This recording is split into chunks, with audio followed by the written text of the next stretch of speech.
Welcome to Seek Reality with Roberta Grimes. Joyous conversations about what the afterlife evidence and modern science combine to tell us is true about our one reality. You have nothing to fear. You are eternal and you are perfectly loved. Knowing the truth changes everything. Now, here's Roberta. Welcome to Seek Reality. I'm Roberta Grimes, and I'm so happy you're with us today.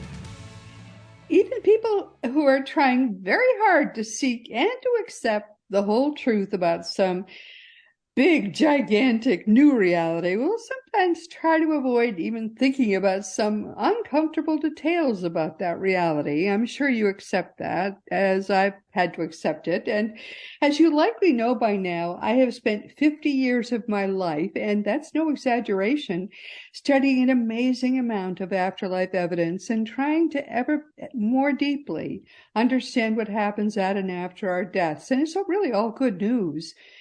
But there are two areas that I've been trying to ignore, just two.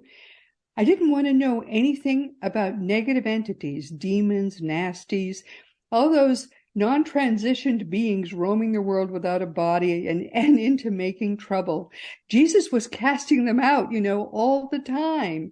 And they do exist for real, but they don't have much power, and you can avoid those guys. So I just avoid talking about them, except we have been discussing them lately a little bit with Peter Wright, but that's it. And also, I don't like the fact that when people are transitioning, sometimes, very rarely, they don't make the trip. They go off track and maybe even become ghosts for a little while. And I've never wanted to talk about that problem either. I've just assumed for most of my life that there haven't been enough such cases to really matter. But then perhaps 4 years ago, I met today's wonderful guest, and I learned something new and amazing. Actually, our great friend Mikey Morgan tells us now, news to me, that close to 25% of the people who transition do go off track, and most of them are rescued fairly soon, fortunately, and they're helped to transition completely pretty quickly. But still, that's a horrifying statistic when you think about it, and it speaks to the fact that our culture keeps people so ignorant about what actually happens after death and about why we even are here at all. Between religious leaders who make people afraid of hell and scientific gurus who insist that we blink out like a light, not true, there are really just a few of us who are teaching people the glorious truth that human life really is eternal. So people can easily become confused once they're out of their body, and then they can get lost. Then they become really confused. But then, of course, they do have to be rescued. That was news to me, but what I didn't realize until very, very recently was that there's yet another group of people who die at what are not planned exit points, and then they die, some of them under circumstances that make them actually not even feel worthy of completing their journey, and they want to hide, they want to disappear, as really, that they want to not exist anymore, which of course is impossible. So then about 4 years ago, I discovered that there really was something new under the afterlife sun after all my studies. That was when I met Father Nathan Castle, who's a Dominican priest who lives and works in a community of Dominican men and women serving the University of Arizona in Tucson. So it's hard to imagine anyone who is a more traditional Catholic than he is. Nathan Castle is he's a very spiritual man, and about 25 years ago, he was recruited by elevated people not in bodies to do spiritual rescue work. Before I first met Father Nathan, I already knew quite a lot about the more traditional kind of spiritual rescue work, and I even had experimented myself with learning how to do it under the tutelage of the late, great rescue expert, Bruce Moen. But to be frank, it would have seemed impossible for me even recently, impossible to imagine that the Catholic Church or really any Christian denomination would sanction something like spirit rescue work. I couldn't have envisioned such a thing. But then in 2019, I read Father Nathan's terrific first book. And if you haven't read it, you should. It's called Afterlife Interrupted, Helping Stuck Souls Cross Over. I was amazed to find that everything in it is completely consistent with what I had learned in doing all those decades of afterlife research. Father Nathan Castle is our wonderful guest today, and he's with us for the seventh time. I just still can't get over the fact that the Catholic Church is letting you do this. Well, some of the language that you just used isn't exactly the language that the Catholic Church would use or that I would use, but the phenomenology, the reality behind it is that we survive our deaths, and that, well, like as a little Catholic child, I was taught that many people upon their death would go to some sort of in-between place called purgatory, and then they would each have some of their own work to do. Oftentimes it was put in kind of penal terms that they had to serve a punishment for how many sins they committed or whatever. That was one way of thinking of it that I didn't really embrace completely. But the idea that if the word means to cleanse, and that sometimes it was described as some sort of way that you might primp before you go to the wedding, or to some, before you go to the wedding. I love it. Well, there must be times when you have some special occasion where you spend a little more time in front of the mirror, or put a little more effort into what you're wearing and so on. It was kind of put like that in my childhood, that if you're going to go into the presence of the King, of the King of all creation, you might want to do a little cleaning up first. We used to do that just to go to the airport. Do you remember that? Yeah. Okay, fair enough. And so that's that. Do you think that the people, because I remember some of the stories from your books, do you think that's how the people were seeing it themselves when they didn't transition completely?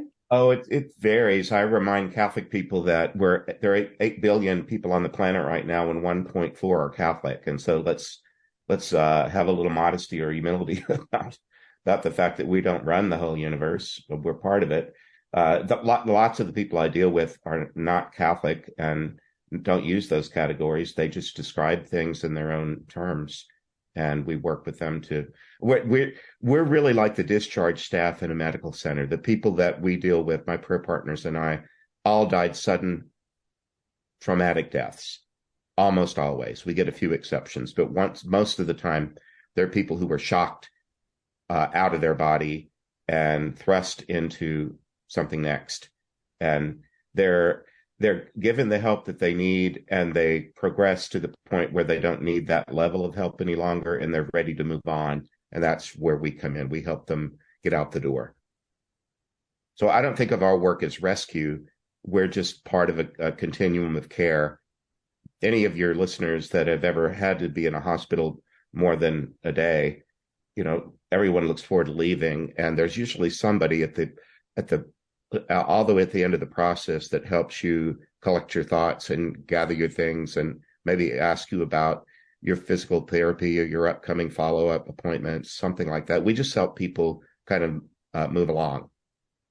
You're so modest about this, because the work that you do is really extraordinary. It is extraordinary, and I believe me, every new experience is a learning opportunity. And even though I've done it for 27 years, I'm still learning new things. I have new stories in my upcoming book that just my guardian angel helped with one just the other day. And he told me something about himself that I hadn't thought of before. One of my partners has worked, but my guardian doesn't talk very often, but once in a while he does. And he did the other day. And my friend Michael, who was the prayer partner, had met him before and asked him, what do you do when the people actually leave at the end of a session? Do you ever go with them? And he said, well, I can be like you. I can make all my beingness be contained in one place, as though inside of skin. But I don't have to. I can both be with Nathan as his guardian, and I can let myself expand and for a while accompany the one who's leaving. Huh. Fascinating. Yeah, then he said, and you think of yourself as ending at the tip of your finger, but in fact, you have an aura that extends beyond that. Yes. That Yes. that we both have, both the human order and the angelic order have that in common, of a sense of being contained in something fixed, and then also having a nature that goes beyond that. So I hadn't thought of that before. That was just a new learning in the last week or so. That's fascinating. Yeah, no, that is really interesting. Yeah, and it makes sense. That So doesn't how seem you far-fetched. say that you've been doing this for 27 years? Did you say Yes, that? about that. Yeah. I So didn't do it publicly out loud because I was busy running big campus ministries and staffs and fundraising and all the, pastoral counseling and all the things that came with a very complicated life. But when I got, I'm now 67, and when I stopped being a pastor and a full-time campus minister, I began talking about this and writing about it. So in the very beginning, I know that when each of these experiences happens, it starts with a dream. They call Yes. you in a dream. How did the very first one happen? Is that how it happened? Say you had a dream? Yes, it came in a dream. In fact, that was you said this is my seventh appearance on your show. That was the subject of the first one. We went into that story in a lot of detail. It was a dream where I'll try to be brief because I have told that story other places. But I was having a dream about finishing a round of golf, going into the bar with a friend, and in what golfers call the 19th hole, the bar, there was a silent auction going on. And there was all these auction items. So this was still my life, golf and fundraising for a nonprofit. And there was a nasty piece of art on the far wall. And I called my partner's attention to it and said, look at that god awful thing over there. Who would give that to a charity? But it had a compelling character around it where I wanted to see it more clearly, the way that we might gawk at a wreck on the freeway. We know that it's really unpleasant to see, but something makes us want to look. And I looked at it, and it moved toward me, and then inside this picture frame, I saw a man burning to death on the hood of a car, and I knew that I was being called. Back when we used to have pagers, I'd had to take a turn. Maybe Tuesday night might be my hospital night, and if there were emergency call for a priest at the hospital, the pager would go off on my nightstand. It felt like that I was being called, just not pager. So I prayed, talked to the person a little bit in prayer, not back and forth, just toward them. I tell them hello, and I think I got what you want me to see. I wrote it down, and then in the morning, I happened to be on retreat with a group of people, and one of them was a very gifted spiritual person who I had prayed with many times, and I just asked if she would, at a break, if we could go aside and have a little privacy and pray about it. And when we did, the man emerged, and she had the capacity to allow him to speak using her voice. And so we asked him how we could help, and that's how it got started. Because many people listening now didn't hear, I'm sure, that first time, but that's fascinating. So that's how they called you to do this work. That's how it got started. I hadn't been doing this work, but in childhood, I was praying for the souls in purgatory the way I was taught as a little Catholic kid. And I fell asleep every night doing that. The newspapers, we had two of them when I was a child in the 60s. One was in the morning and one was at night. And once I knew how to read a little bit, I would find the obituary pages and pray for the people that had died. And especially if they weren't Catholic, because our town was kind of half Baptist and half Catholic. And I knew that the Baptists didn't believe in purgatory, so they wouldn't know to pray for their families there. So I did it. That was my thing. Oh, my dear Nathan, aren't you wonderful? Well, I was just taught that was something that anybody could do. My aunts were both first grade teachers. They were Dominican nuns. And one of them told me as a child, but right before First Communion, God listens to everybody. God loves everybody, hears everybody's prayers, but the prayers of children are super powerful. They go straight to God's heart. You won't be child very long. So don't waste your short childhood. Pray for everything and everyone you can think of. Oh, my goodness. And so I did that. And so I would fall asleep each night, very busily trying to move people up. I thought of them. My dad would take me to the bank with my little savings account for college, and the people in the bank, it was obvious they planned to make you wait because they had those zigzaggedy rope things inside the Right. bank lobby, and you had to get in the line and wait your turn, and you just had to be patient because if you were patient, eventually it would be your turn. So I just imagine the souls in purgatory were in line at the bank, and Oh, somebody's on the no. cusp of being in heaven, but nobody's praying for them. And so if I prayed one prayer, they would cross the border. That's kind of the way I thought of it. Uh, and I was taught that if yours was the prayer that sprung somebody into heaven, you'd have a friend for all eternity. So it just seemed like low-hanging fruit. I'd pray for Oh, whoever was one aggravating prayer short of heaven, and I would provide it. And oh then my God, I Nathan, would it's I so would feel good. sad for the guy that just got there and saw that the line is long, because nobody wants the line to be long at the grocery store, the bank, or anywhere else. Oh, So I that's would pray for whoever wonderful. just got there, and then I'd pray for somebody in the middle. I would say, Lord, you can put this one toward anybody you want, kind of a wild card prayer. So anyway, Oh, that's it sounds exhausting, but that was fine because I was trying to fall asleep anyway. So I'd fall asleep like that. I think of all the friends you have in heaven now, and they're all Baptists. I just love that so much. Yeah, yeah. Well, we'll see how that all turns out, in the great roundup. But in the meanwhile, it took on this other thing. As I said, I'm 67 now. This started, when I was, in my mid 40s, I think. Oh, that's just wonderful. I just love that so much. All those dear Well, it's Baptists. been a wild ride, and then with all this business, and then I also learned that my voice is consecrated. I'm a Dominican. We're the order of preachers. We lay on the floor of a chapel and are prayed over, and our voices in particular are given over to God's work. And I learned along the way that in the right time and place, that my voice could be borrowed by someone else in order to say what they needed to say. I believe it's a gift of prophecy in the Christian lingo. Uh, or in the Jewish Christian tradition, the prophets allow their voice to become the voice of God for a time. That is just so beautiful. That's wonderful. But then in due time, then they have then used you in doing this work, and they began to use you doing this work when you were in your 40s. And Yes, then they come about. A dream story like that comes about once a week. So I keep a journal on the nightstand in case that tonight there's a visitor, call him a night visitor. And if one of those occurs, I write it down, say a quick prayer, and go back to sleep. And then now I have, especially during the pandemic when it was so difficult to be together in person, I got used to doing them on Zoom. And so now most Fridays and Saturday mornings, I'm with somebody somewhere around the country. We usually schedule ourselves for 2 hours, and we can do 2 crossings in that amount of time.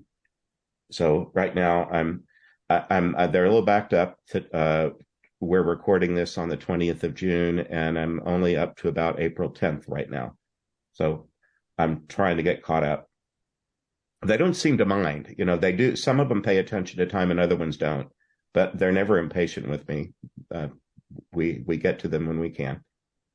because there really isn't time where they are, and they have infinity at this point. They It have depends. They don't all perceive it that way. I thought that at the beginning, but there's not a one size fits all way to be in the afterlife, at least the little peephole I've been looking through. Some of them do know, they pay it. You must know people that pay very little attention to time, don't you? well, they're not supposed to be Well, I paying mean, don't you attention, but have maybe somebody that if sometimes they do. do you ever have anybody in your circle, if you make a dinner date and say, let's meet at 7:30, you're pretty confident they won't be there on time? That's true. That's true. I do know people like that. Yeah, we have different, orientations toward time, and that doesn't Right. end with our death.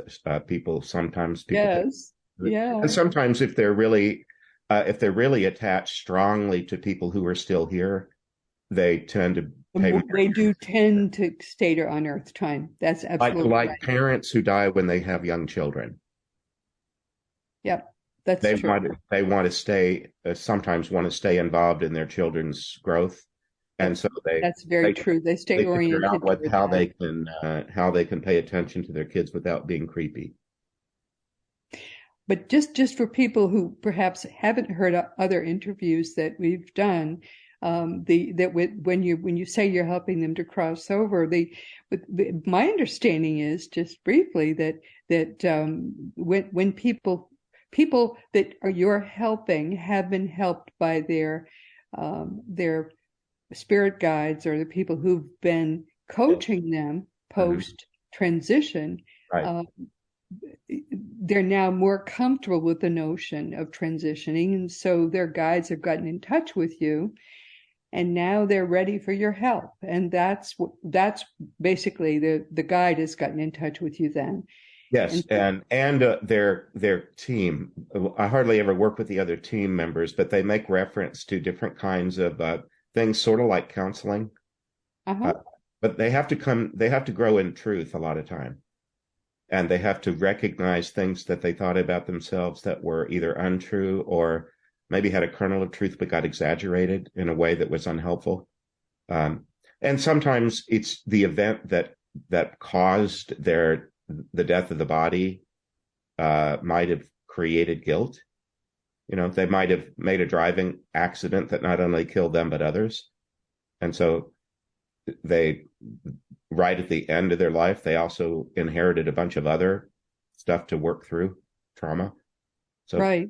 It just depends. And then some of them have been murder victims, and they have to decide whether they're going to be angry at their murderer or whether they just give them a pass and, go on, think about other things. People do that very differently. Forgiveness is very important, and some of them had some things to forgive about themselves or about other people. Yes, and some people come from families that teach them good forgiveness practices and others don't. Right, very important. Sometimes very they have important. to learn forgiveness as an adult, or even learn it in the life of, Or there was shame attached to their death. Yes, sometimes they died in a circumstance that they wish they wanted to keep secret, but it got revealed, and so then they have to deal with that. Right. There's just, the world has so many stories in it, and yes, they're just each.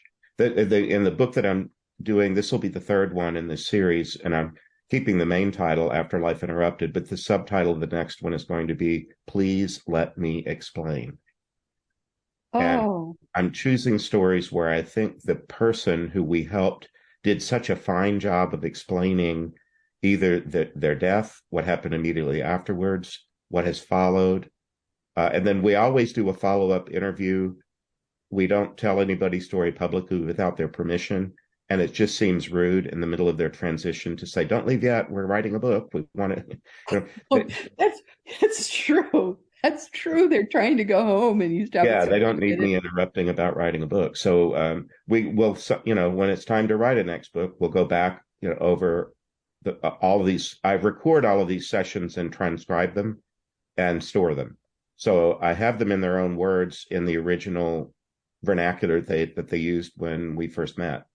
And then if we choose to desire to include them in a book, we go back, and I try to get with the same prayer partner if they're available and say, let's do a permission asking of this person. I have one to share with you today if our conversation goes that direction.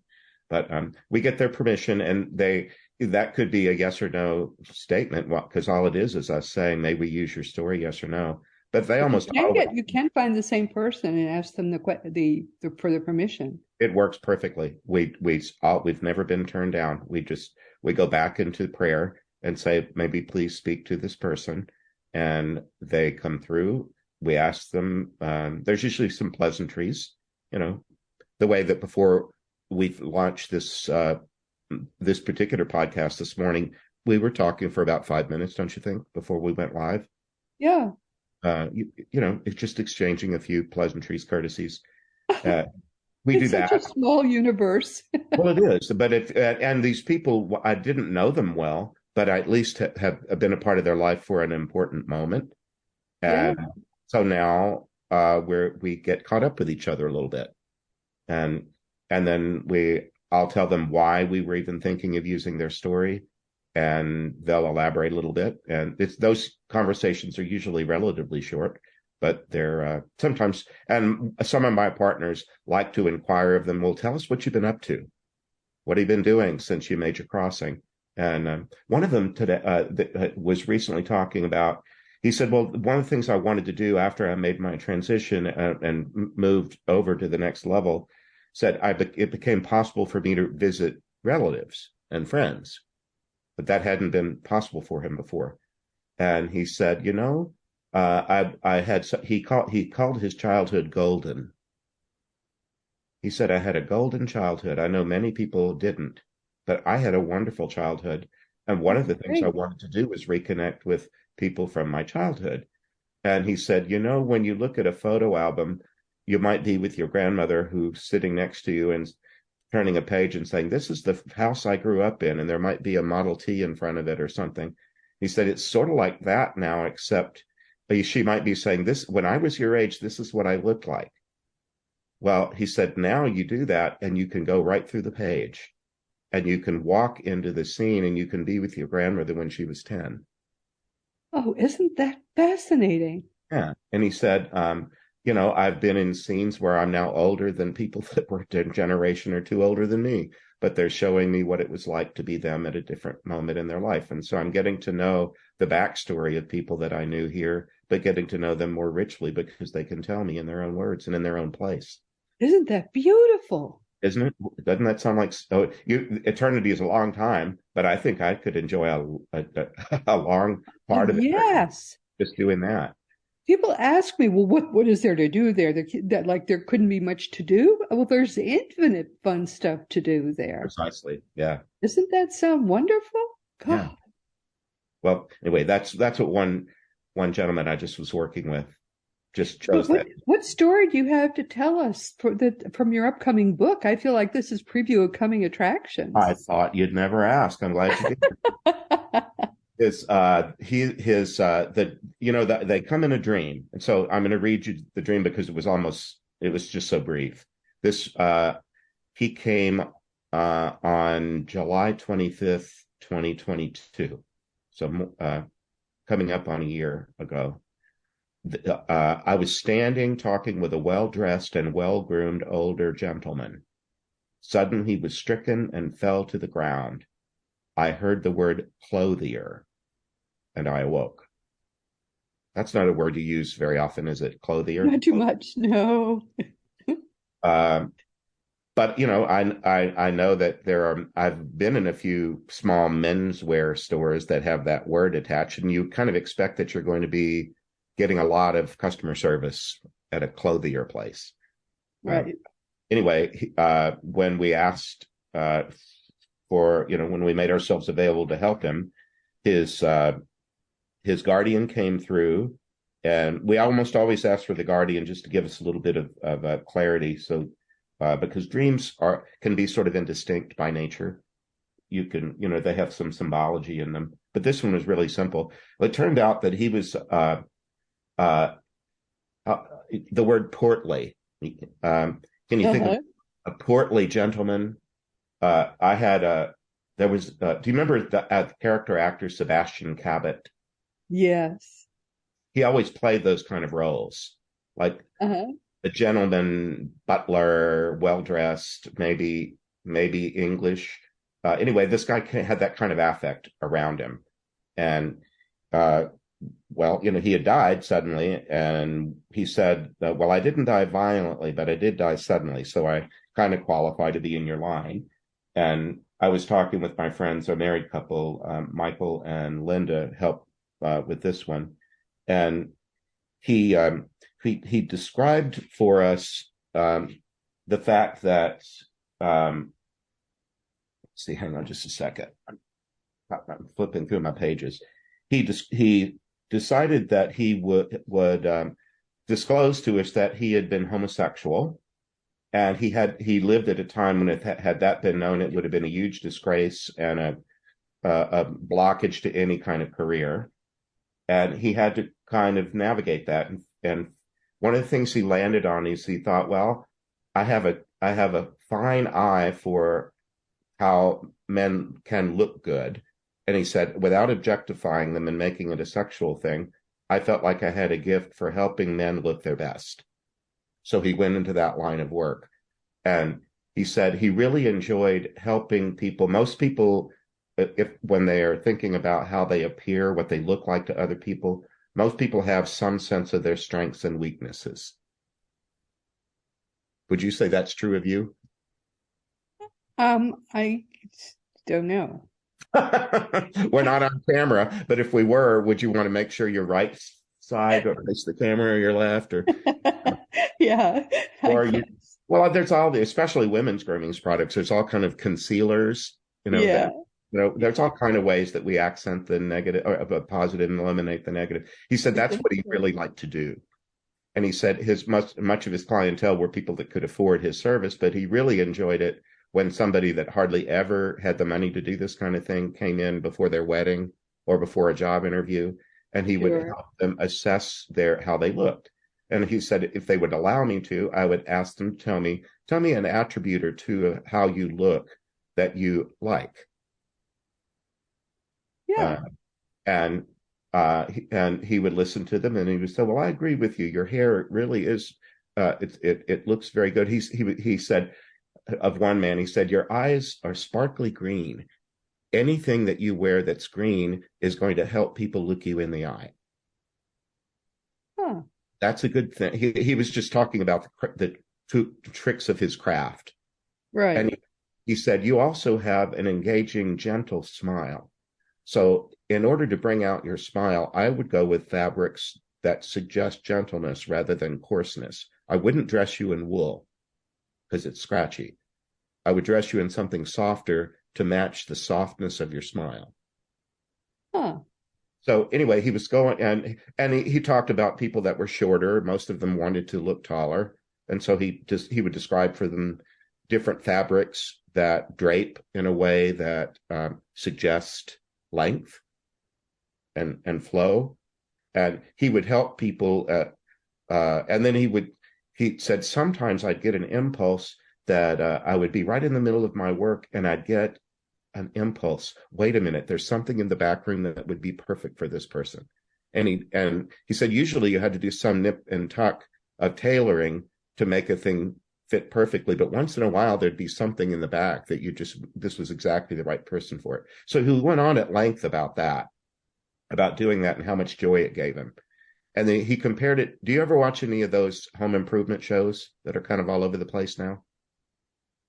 People I fixing don't up houses. I don't ever watch TV, so I don't really know anything about them. I have it on around, when I'm doing other things. And a lot of these shows go for an hour. And in the last, I don't know, 10 minutes, they do a reveal. They start you off with some dilapidated thing, and then they show you all the travails of getting it fixed up. And then at the end, the owner or the potential buyer walks through it, and there's a reveal and how beautiful it is. Oh. And he said he really enjoyed the reveal part when he could put somebody in front of one of those mirrors that has actually three panels to it, Uh-huh. where you can face yourself, but you can also see yourself to the right and the left. He said he liked putting people in those where they could get a good look at themselves looking their best. Oh, And, yes. and that he could send people out into the world feeling confident and happy about themselves. That's nice. Yeah. And he said after his death, he said he was that sometimes the phrase closeted homosexual was used, but he said, I wasn't a tennis racket or a pair of work boots. I wasn't an object that one stored in a closet. He didn't like that idea. He said, I simply chose to reveal some things about myself to others and keep others to myself. That's the way he spoke of it. Uh-huh. But he said, when I got here, they made me recognize that I'd gotten so used to being the potential object of other people's scorn because of my sexuality that they needed to work with me on that.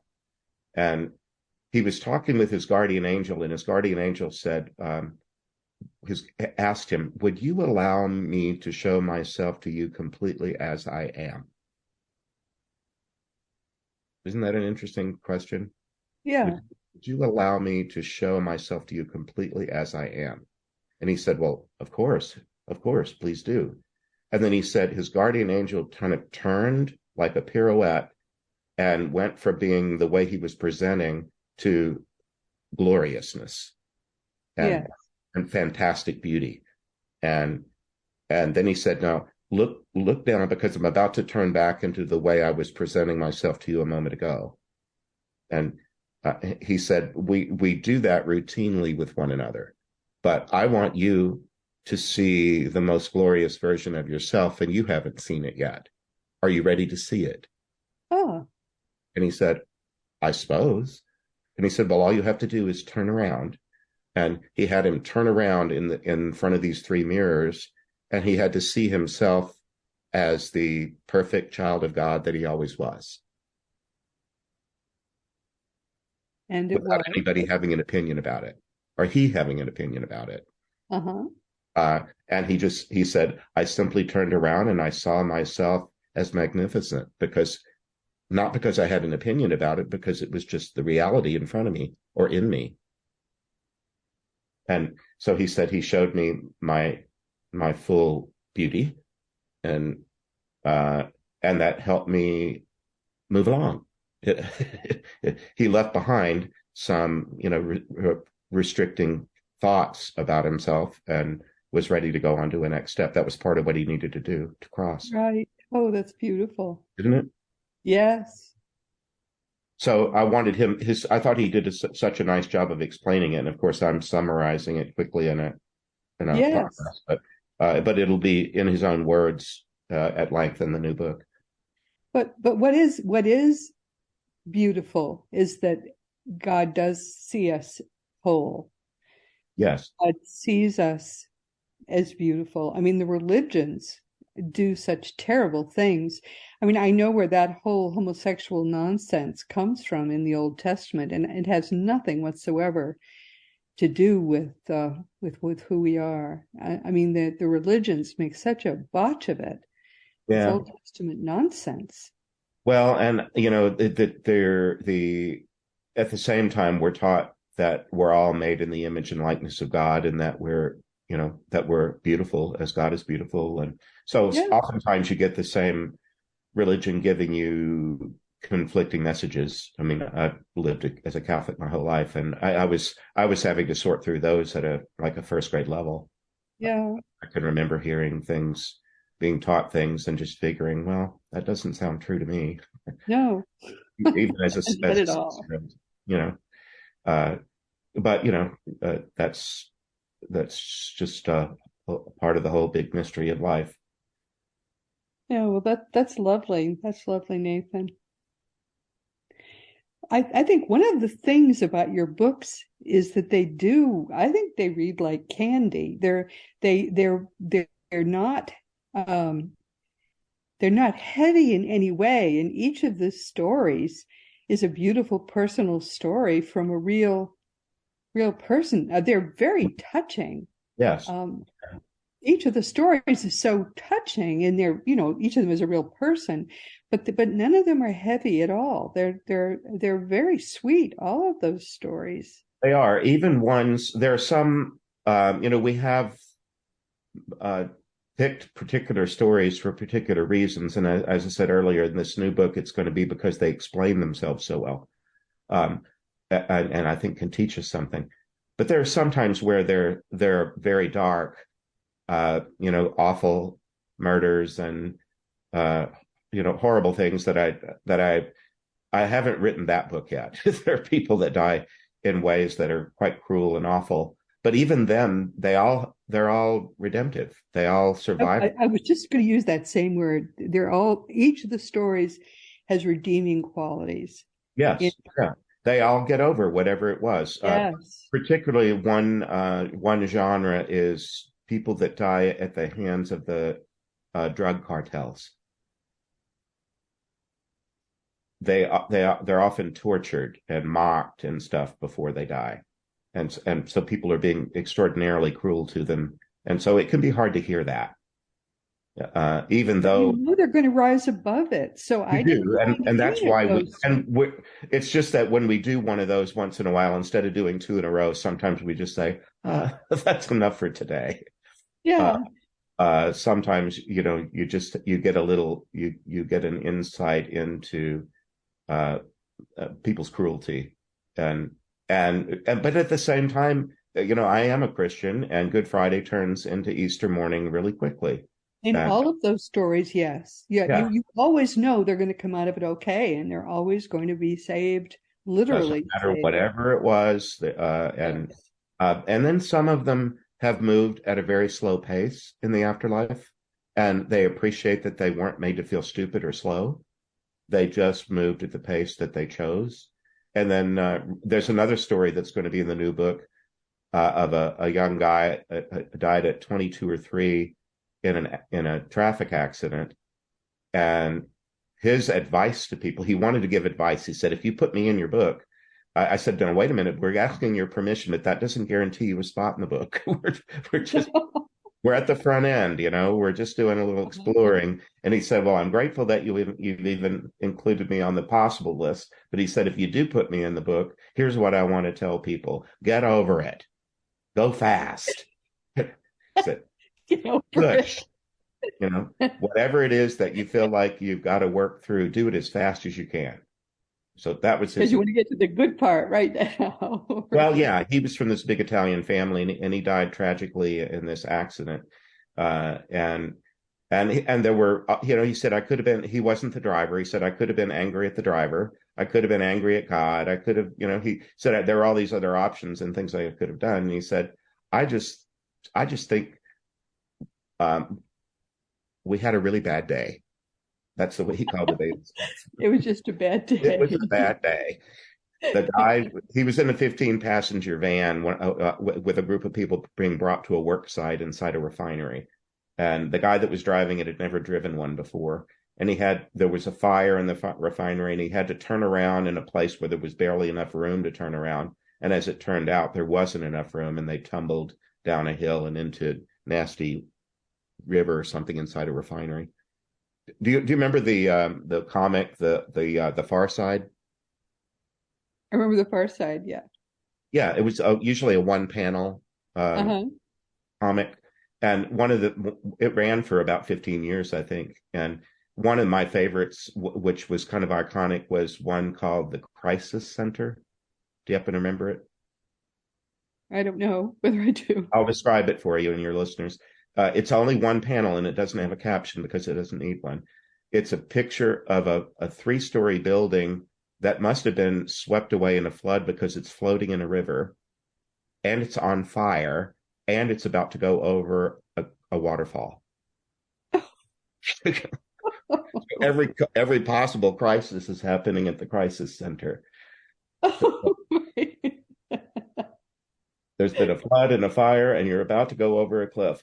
Having a bad day, yes. Yeah, it was a bad day, and he had enough time. He was in the middle seat of a 15-passenger van, so he had no access to a window, and nobody was wearing a seatbelt, and he was about to fall off the edge of a cliff where it could catch fire, or it could land in nasty water inside a refinery and drown. So he had a moment to think, damn, I'm in the crisis center. I could die any of these 3 ways. Oh, Lord. And he did. And his guardian plucked him out before he could be burned or drowned or anything, and grabbed him and put him off to the side and said, do you understand that your body's over there and you're over here? Yes. Yes. And do you understand that I've got you and you're safe? Yes. And then his guardian said, you can he called his guardian Tinkerbell. He decided to name his angel Tinkerbell for that one in Walt Disney. Is right. That's the Tinkerbell. Anyway, he said Tinkerbell did a good job of getting me out of there. And then she said to me, you can either look over there where he said, your body has carried you through lots of things, but it couldn't carry you through that. Right. It's over there and you're over here, but you're safe. You can look over there if you want to, and we'll stay here as long as until you say the word. And we'll leave as soon as you say the word. And he said, well, there was no reason to sit there. So I said, go ahead, let's go wherever you're going to take me. And he just went with it. He did that well. Just listen to what Father Nathan just said. If you're going to be in a fatal accident, that's how it happens. You're out of your body before the fatal accident.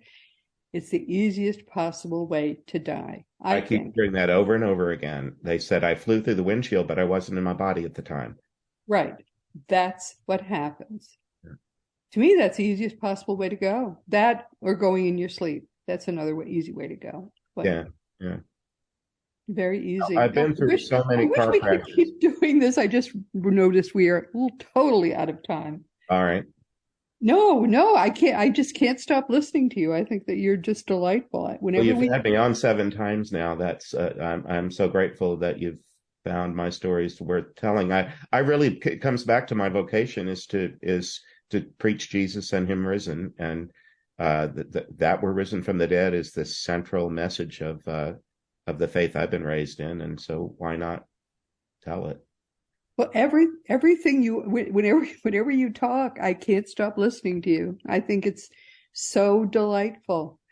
Your vocation, you live to the full, and this is just beautiful. Everything you talk about is beautiful. Well, likewise. What do you want people to take away from their experience listening to you today? That they are eternal, and that it just gets better and better. It just gets better and better if you let it. And if you'll accept the good and the bad, and just move moment by moment through life, doing the best you can and trying to be of service to other people. But remember, you're going to survive all this, and there's a great many joys awaiting us. And there's no one size fits all for it too. You get to be the crafter of what your afterlife will be. You are crafting it even as we speak. But it is eternal. That's absolutely right. Yes. My dear, please give yourself the biggest hug from me. Thank you so much. And we will be doing this again. All right. Well, God bless you. Thanks for having me on. God bless you too, my dear. And Father Nathan's website is nathan-castle.com, and his book will be out. His third book will be out in the fall. Please watch for it. And if you haven't read the first 2, you are in for a treat. Just get yourself those books because, as I say, I mean, they talk about some horrible deaths, but everybody comes out fine because life is eternal, guaranteed. That's one thing we can absolutely guarantee you all about. So everyone, as you know, you are eternal. That is the big, big message. And again, we have come to the end of our time. This has been Seek Reality with Roberta Grimes. I'm so happy you could be with us today. Please never forget that you are a powerful, eternal being. You never began, you never will end. And when you really get what that means, it changes everything in your life for the better. Next week, our guest will be Joyce Stewart. She's a really curious spiritual teacher and energy healer. She's always bringing up something new, and she's one of several people whose work I've been following for years because she keeps bringing me helpful new things that I can share with you. And this is going to be her 9th Seek Reality visit. We'll be talking about the power of our minds, our thoughts and our words, and how we ourselves have the power to heal our own minds. Please be sure to join us next week. And this week, we've gone right off the end of our time because we've been so much enjoying visiting with and listening to our wonderful friend, Father Nathan Castle, who's been with us for the 7th, but not the last time. Our 6th level friend, Mikey Morgan, tells us that as many as a quarter of the people who currently transition don't do it smoothly or right away. And some of them are rescued. A lot of them are rescued pretty quickly, but in some cases, the rescue is not so quick or smooth because often the person has gone off track and feels immobilized, and by guilt, by shame, and some other more complex situations. Our precious friend, Father Nathan, is called in by that person's guides to help once the one who has transitioned feels ready to complete the journey. And as Father Nathan says, maybe they're in purgatory or something. And Father Nathan is a Dominican priest who amazingly has been chosen by beings not in bodies to undertake this sensitive and difficult task. And it just shows you what a beautiful soul he truly is. You really will enjoy his book, so, give yourself that treat. And of course, it's time once again for us to mention that Seek Reality Online is your one-stop resource for all things afterlife. Just go to seekreality.com and start to learn for yourself that your own reality really is eternal. Learn the ultimate truth from Craig Hogan himself, who is the ultimate expert on all things afterlife. As you know by now, my own nonfiction books are Liberating Jesus, My Thomas, The Fun of Dying, The Fun of Staying in Touch, The Fun of Growing Forever, The Fun of Living Together. For young children, there's The Fun of Meeting Jesus, and you can order all these books through bookstores on Amazon.com, in barnesandnoble.com, just about anywhere you can find books, and most of the adult books are available as audiobooks as well. If you want to talk to me about anything at all, just contact me through the green contact block on robertagrimes.com. I answer every email. Just be sure I get your correct email address. And meanwhile, this has been Seek Reality with Roberta Grimes. Please enjoy and always make the most of this coming week in our one reality, knowing that you are a powerful, eternal being, and most of all in this entire universe, you are infinitely loved. You've been listening to Seek Reality with Roberta Grimes. Roberta blogs and answers questions at robertagrimes.com. Join us every week as we explore what the afterlife evidence and modern science combine to tell us is true about the one reality we all share. Knowing the truth changes everything.